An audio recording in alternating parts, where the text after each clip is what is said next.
ভারতের কাছে বাংলাদেশের পক্ষ থেকে সাবেক প্রধানমন্ত্রী শেখ হাসিনাকে ফেরানোর অনুরোধটি বিভিন্ন চ্যালেঞ্জের মুখে পড়েছে।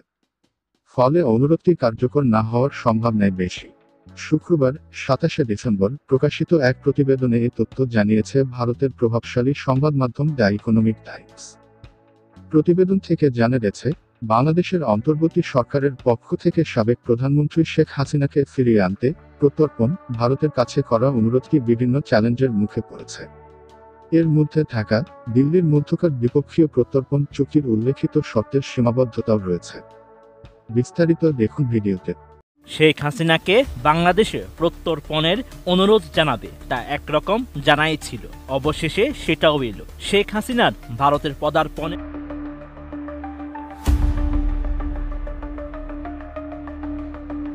ভারতের সঙ্গে উপ-আঞ্চলিক সহায়তা বাড়িয়েছেন, ফলে বিষয়টি বিবেচনায় বাড়তি সময় নেবে নয়াদিল্লি। এছাড়া দুই দেশের মধ্যকার প্রত্যর্পণ চুক্তি অনুযায়ী রাজনৈতিক অনুরোধ কার্যকরের সুযোগ নেই। এরপরেই ডক্টর ইউনূসের নেতৃত্বাধীন অন্তর্বর্তী সরকারের পক্ষ থেকে সাবেক প্রধানমন্ত্রীকে ফিরিয়ে আনতে ভারতের কাছে করা ভারতীয় সংবাদ মাধ্যম ইকোনমিক টাইমসের এক প্রতিবেদনে এমন তথ্য জানানো হয়। সরকার বিষয়টি সতর্কতার সঙ্গে পর্যালোচনা করবে। এ প্রক্রিয়ায় কয়েক মাস লেগে যেতে পারে। ঠিক ৪ মাস ১৮ দিনের মাথায় গত ২৩ ডিসেম্বর দিল্লিতে বাংলাদেশের দূতাবাসের পক্ষ থেকে সেই চিঠি পাঠানো হয় ভারতের পররাষ্ট্র মন্ত্রণালয়ে। সরকার এ প্রত্যর্পণে রাজি হলে তা মিত্রদের কাছে ভুল বার্তা দেবে।